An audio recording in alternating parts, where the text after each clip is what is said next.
Hello, my community. This is Sean with another video, and for this video, I'm going to be going back to my collection and showing my albums A through Z. And currently, I'm in the Dylan section of my journey to accomplish that. And so I have 28 Dylan records, I believe, and so I'm going to be showing them a little bit at a time. I'm going to be going into the E's, mixing them in, as you can see from this video, which I'll be showing Dylan and also Easterhouse, and then also one album I have only for the Eagles, so that'll be shown as well. And so I'll get started with this video. And so I think I mentioned in one of my last videos in this series that I'm just randomly pulling them through on my rack. So whatever order they're in my rack is what I'll show. So these Dylan records are just mixed up. They're not divided by year or anything like that. So I just pulled, I guess, 3 Dylan records for this video. Just by way of explaining that first. And so for the first one, I'm going to show these as my least favorite to favorite out of the 3 that I'm showing. And the first one I'll show is Bob Dylan, and this is Save, of course, 1980 release. And this one came out as the 20th studio album, and this is the second in the Christian trilogy from Dylan, and recorded in Alabama. And this is reached number 24 in the US, number 3 in the UK. And so this one, A Slow Train, was the first in the Christian trilogy. This is the second, and I think out of the trilogy series, this may be my least favorite, but the great tune off this one is Covenant Woman. It's my favorite song off this, and ranks up there with the best for Dylan, I feel. And this was also a great song is Solid Rock and Saving Grace off this album. I really enjoy those songs. Received generally negative reviews from the press, but certain people said the backing band was excellent in the reviews, even though they gave it not so great a score. Other people said that the backing band was sort of lame. So I think the backing band was fine. It's just I felt that not some of Dylan's greatest songs off this one, so that's the only reason why I ranked it a little bit lower. My least favorite is A Satisfied Mind, which I believe is the first song off this LP. But all in all, this is the alternate cover. The original cover has the hand of God reaching down, with the parishioners, I guess, reaching up. So yeah, not a generally bad album, but probably when I do my ranking video of Dylan one of these days in a future video, it'll be in the bottom tier, I'm sure. But there we go, Bob Dylan, Saved, for my first album. All right, and next album, this is New Morning, I believe. Yeah, New Morning. And this one is 1970, 11th studio album from Bob Dylan. I listened to this, I reached for this quite a bit, actually. I do like this album. It's recorded in New York City and a little bit in Nashville. And it's back to his normal voice. I guess the album Self-Portrait, which was pretty much critically stomped on, I guess you could say, is Self-Portrait. This one was recorded during about the same time as Self-Portrait, so people felt that this was released so soon after Self-Portrait, so people thought, oh, he just rushed a record together to get the bad reviews out of people's mind for Self-Portrait, but that wasn't the case. He actually recorded this at pretty much the same time as Self-Portrait.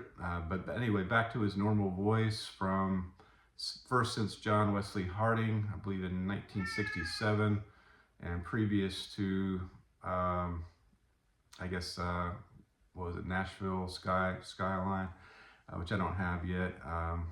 It went to his sort of altered voice, I guess you could call it. But he went back to his sort of normal voice, which a lot of people say it's a nasally voice, but hold on one second, my cat. Okay, sorry about that. Put the cat this time with my son in another room, so no more interruptions this video. All right, so anyway, New Morning, number 7 in the US, number 1 in the UK. If Not For You is the most successful song. I rated that song very well, very high. Not the highest, but very good song. And 8 out of 12 songs were never played in concert.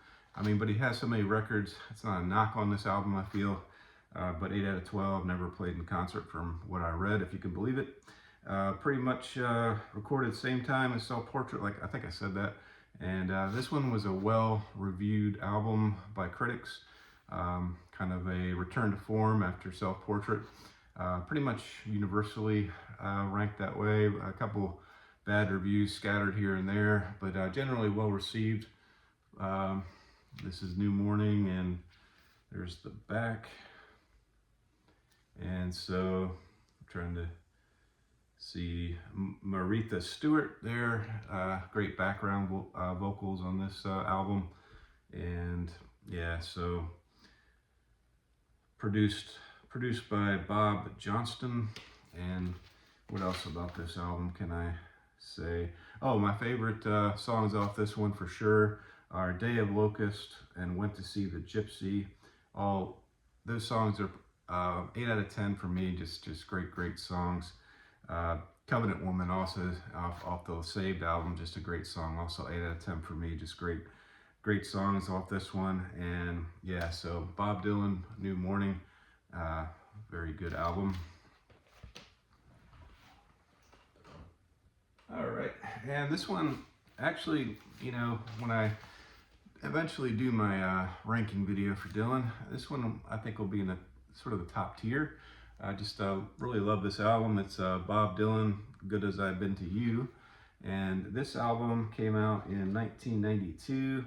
It's his 28th studio album, and all of these are non-Dylan original songs. They're traditional folk songs throughout this whole album. And it got some flack for that, but pretty much got really good reviews. Again, coming off some albums that weren't received during the 80s time frame, weren't received very well.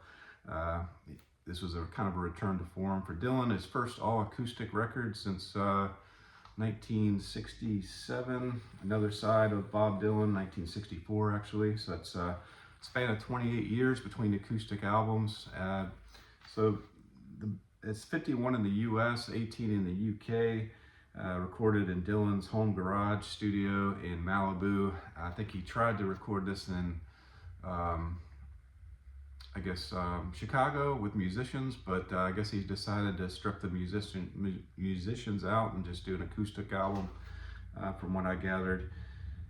Favorite songs off this one are Blackjack Davy, which is 9 out of 10 for me. Canada I.O. and Arthur McBride. You're Going to Quit Me, Froggy Went A-Courtin', 8 out of 10, so that's why this one scored really high for me. Really love this album. And Tomorrow Night and Diamond Joe, least favorite for me, brought it down a little bit. But all in all, just a nice album from Dylan. And so, yeah, I guess that's all I'll say about this one. I listened to side 1 in the car on my way to Jersey Mike's yesterday, and he's got a really nasally voice in this one. I know a lot of people don't like Dylan just because of that nasal type of voice, but for me, it's fine with me. I quite like it. Not much range in Dylan's voice, of course, but this one song, what was it?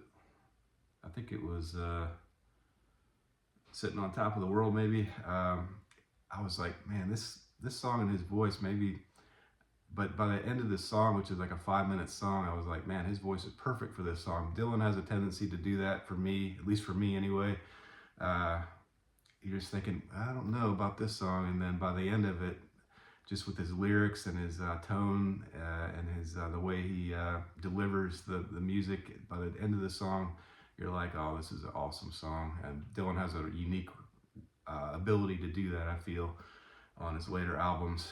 So yeah, that's all I'll say about Good As I've Been to You. All right, and so I'll show. I'm not going to even advertise this in the in the description because I'm sorry to say I only have one Eagles album. I know I've Hotel California, and you know, growing up, I just was blown away when I first heard Hotel California. I played it over and over again. Played it so much during the years that I didn't rate Hotel California as my favorite song off this album, which is Hotel California, my only Eagles album. Thank you to my daughter for picking this up for me at a record store for my birthday. And she, yeah, this is a really good copy of this. This is nice gatefold and good condition. And so my favorite song actually off this album is, if I can find it, oh, what's right, my other notebook here. Yeah, my favorite song off this one, which I'm surprised it didn't come to my head, is The Last Resort. Favorite song for now off this album. I mean, Hotel California still ranks up really high for me. This is chock full of hits. Just could be a greatest hits album. New Kid in Town, Life in the Fast Lane, Wasted Time, just Victim of Love, all hits, I guess. Try and Love Again, just excellent all the way from front to back, this album here. And I guess my least favorite is Wasted Time Reprise, which is like a 1.5-minute song, I believe, to start side 2. So, you know, no shame in that. But anyway, yeah, Hotel California. Of course, want to get more Eagles albums in my collection. All right, and now, so for the lesser known album, I feel will be the Easterhouse. And let's see. All right. Okay. Yeah, so Easterhouse is a Manchester, UK band, lesser known Manchester scene band in the 80s, and only came out with 2 full-length LPs, which I have both, and I have a 12-inch single, which started my Easterhouse collection that I'll show first. Actually, I'll show that last. All right, so these are recently acquired LPs.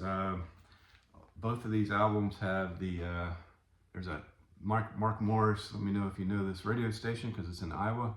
They're still active today. I just looked at the website, or I see that they have a website. I didn't click on it yet, but I think they stream off their website. It's still like the indie, cool album, radio station there in Iowa.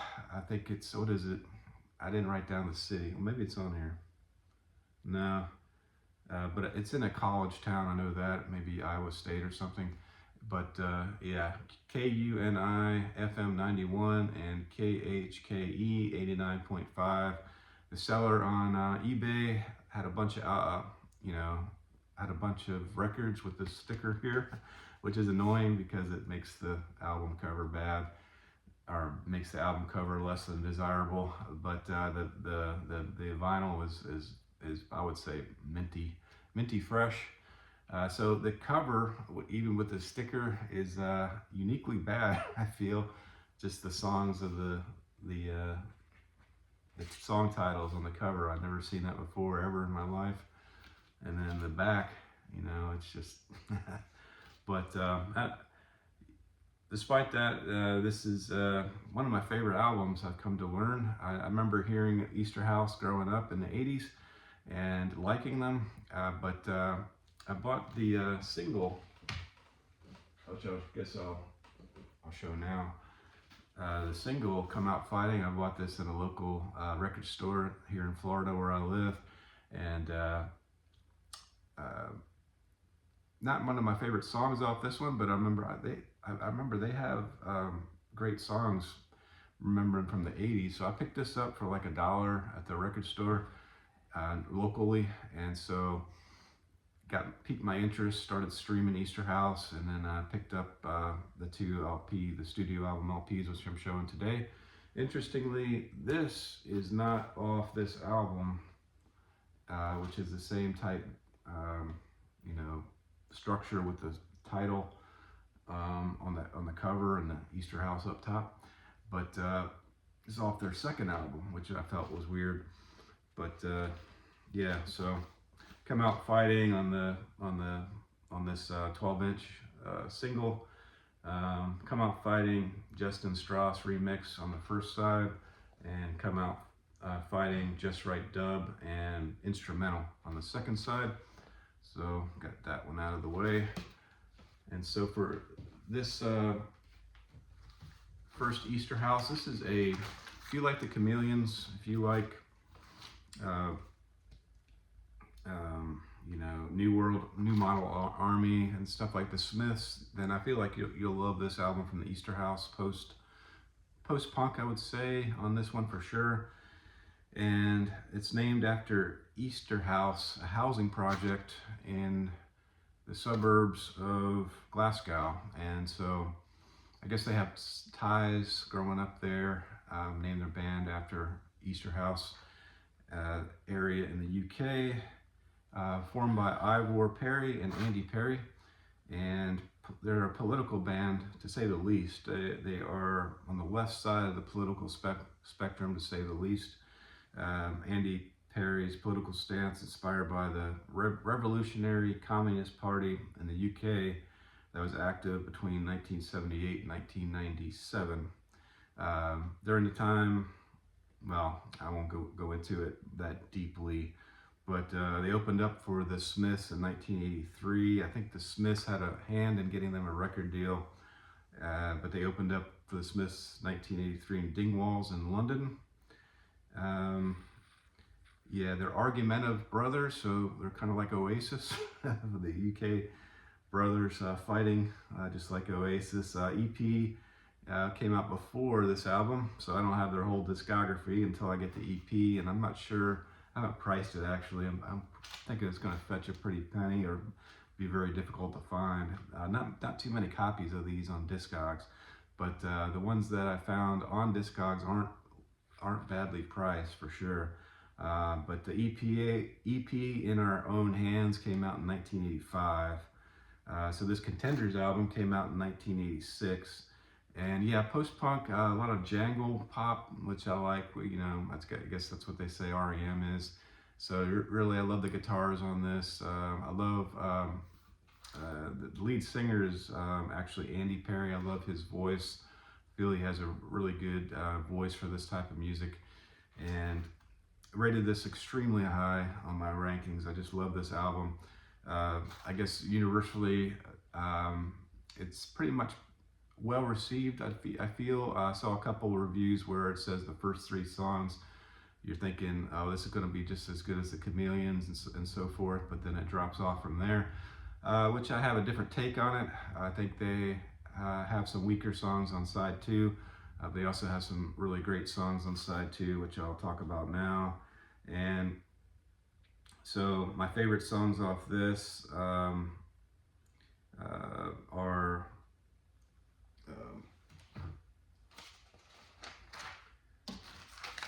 I should have wrote it down actually in my notes, but yeah, Out on Your Own, first song off this album, right out of the gate, 9 out of 10 for me. And then Whistling in the Dark, which was a single, I think did well in the UK. And 1969, those are their 3, I guess, most famous songs in their catalog. But also wrapping up the album, first side, Cage of Souls and Lennon and Zurich, I feel are also very strong songs, just not quite as high. My favorite song off this entire LP though is Get Back to Russia, the first song on side 2. And then The Boy Can Sing and Estates, I feel like it ends the LP rather well. Just love this album. Encourage you to, I guess you can stream these guys. Since I have the LPs, I haven't streamed them, but just a underrated lost gem from the 80s. And there's a small photo, it's kind of a lame photo there, but right there on the sleeve. And the record company that they signed on with was Columbia, so they had a nice record deal. There's of course, the Columbia label. But yeah, super. All right, and then things went to hell with this band because they essentially split up, and the only remaining member of this band was Andy. The only remaining member of the band was Andy Perry, and this is currently on my turntable now. I listened to this morning, and since the only remaining member was Andy, their sound totally changed. Ivor, his brother, left along with the other band members, which, by the way, were Peter Vanden on bass, Gary Rostock on drums, and Mike Murray on rhythm guitar. Tight unit, just a great sounding musicians, great band as a whole. Well, they all departed, and so out of the gate you're hit with synth pop. And the first song through the end of the last song, it's full of synth. And me being a synth guy, I didn't mind it, but I didn't rank this record near as well because the first album was just so great. I love post-punk as well as synth pop, so I was objective on my ratings, but yeah, this one just didn't rank up as high. And favorite song off this one is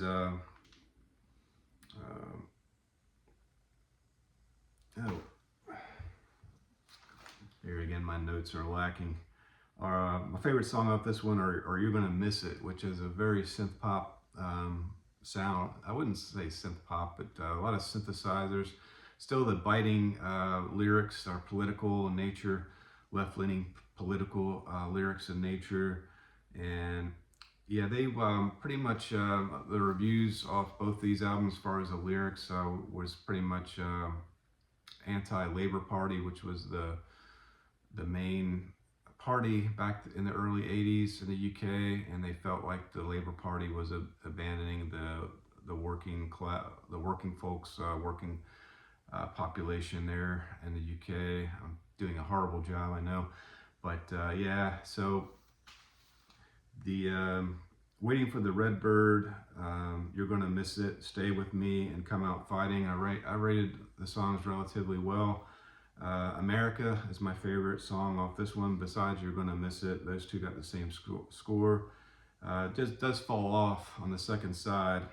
Say Yes and This Country, weaker songs for sure, put the average down. Read one person say that Sweatshop was a return to form off of the Contenders field, but I disagree. Just to me, it was just along the same lines of the synth pop, maybe a little bit more rock oriented like the Contenders, but just a different type of guitar. Just didn't have the same feel for me. But that's my other cat that's making a ruckus. So yeah, and his name is Rocky. He's a Bengal cat, and I think he's hungry, so I gotta tend to him, so I gotta end this video shortly. All right, so actually it's my last album. So thanks for watching, and if you like this video, thumbs up, appreciate it. If you leave a comment, I'll be sure to respond. If you'd like to, subscribe, and we'll see you on the next video.